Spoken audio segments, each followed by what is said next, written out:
With the Orachaim HaKadosh on Yud Aleph, on Pasuk Yud Aleph, you should say, it says, "V'tishchoi tza'oretz lefnei Elokim."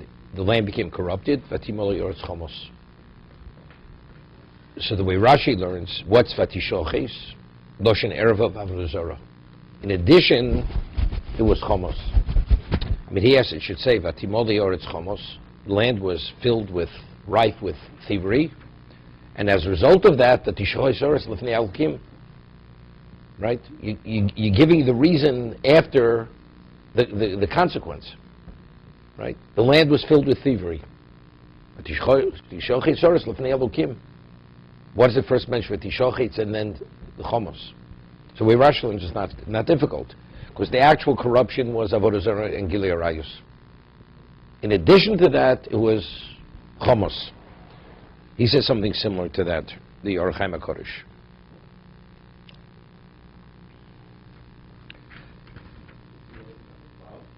No. The cause, the reason is given after the consequence. The consequence is vatishoches. If you learn tishoches, literally means it became corrupted. Corrupted is the consequence. Why become corrupted? Because vatimolei oretz chomos. It say vatimolei oretz chomos. And therefore, it's v'tishoches oretz. That was the consequence. Okay. Vayar Elokim es oretz v'nishchoso. Elokim saw the land and it was corrupted. Proof of that is ki hishas kol bosas darko al oretz. Let's see Rashi. Ki hishas kol bosar. Even which is unnatural. Normally, naturally, animals only cohabit, right? Procreate with their own species. Here, they procreated with others, which is unnatural. That is only their whole systems were totally out of whack. That's an indication the whole environment was corrupted. No, they're not faulted. Of course, they had no bechira. It's like, you play with mice, speak to Alan, right, in the laboratory. You could manipulate their whole systems, and they behave not like mice. Sometimes they behave like human beings, and human beings behave like mice without being manipulated, right?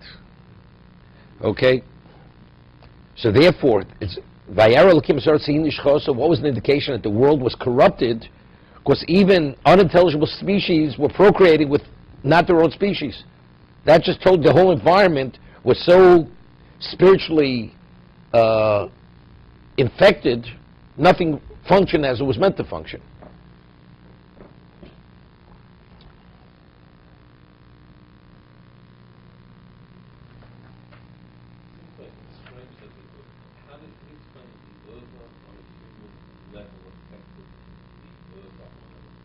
No, it's very simple. The Medrash asks, if man deserves to be destroyed, why are you destroying the world? So the Medrash says, what is it analogous to? A king has an only son, and he prepares this elaborate wedding. And right under the chuppah, the son dies. Never makes it, never concludes the marriage. So what is it? He destroys everything. So what are you destroying this? He says, what is this all for? It's only for my son. My subjects, they have no value. Everything's for my son. Hashem says, I created everything only for the human being. But if the human being himself is being destroyed, so he might as well destroy everything. So it's the same idea. Everything is linked to the behavior of the human being. The human being, the consequences, positive, negative, affect all. The world either rises or falls because of the human being. So the reason why nature is the way it is, whether it thrives or it regresses or whatever it is because of the human being.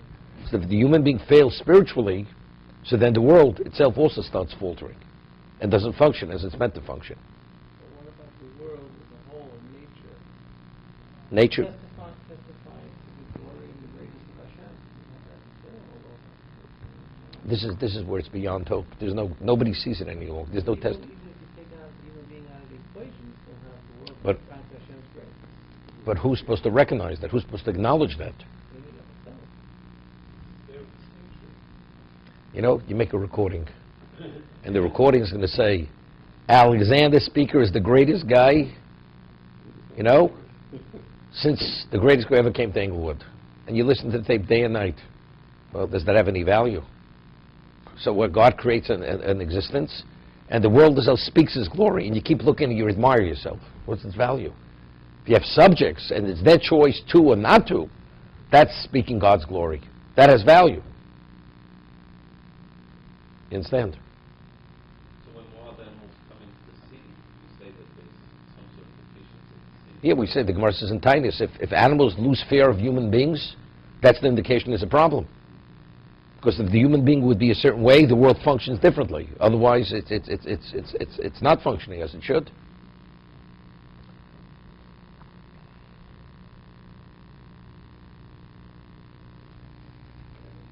He himself, the Or Chaim says something interesting before. It says, "Vatishchochei soretz lefnei Elokim." Elokim is midas adin.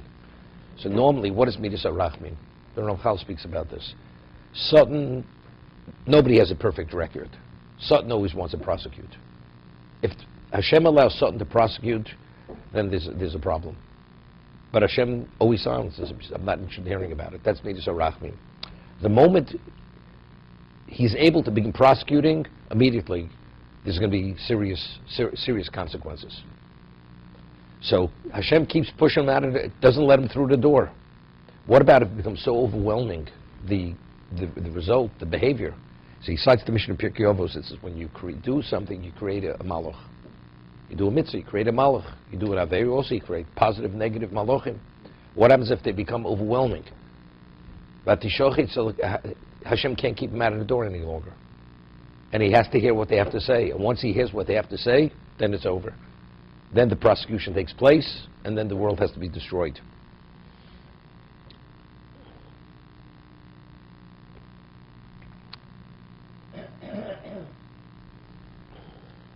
Remember years ago, maybe 35 years ago, they said in San Francisco, even the fruit flies weren't behaving properly. You know? Because since the society there was so, it was like the mini Sodom. I have a friend who went to San Francisco about 45 years ago, started day school there in Baltimore.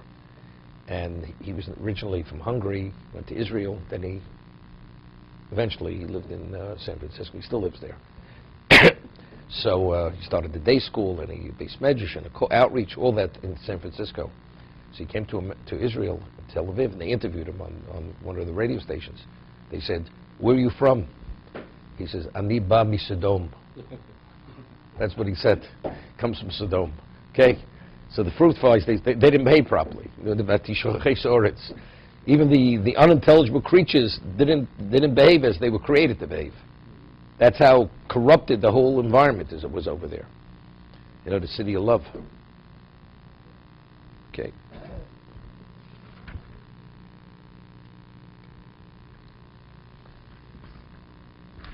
Esoretz kamomin oretz domado katzei seir davar acher Soretz im oretz shav gibel tvochim shel omek hamachrish nimuchum nishtashu, that the effect of the negative behavior of the impurity, it even penetrated the earth. 3 tvochim, that's 12 inches into the ground, became putrefied as a result of the environment being impure.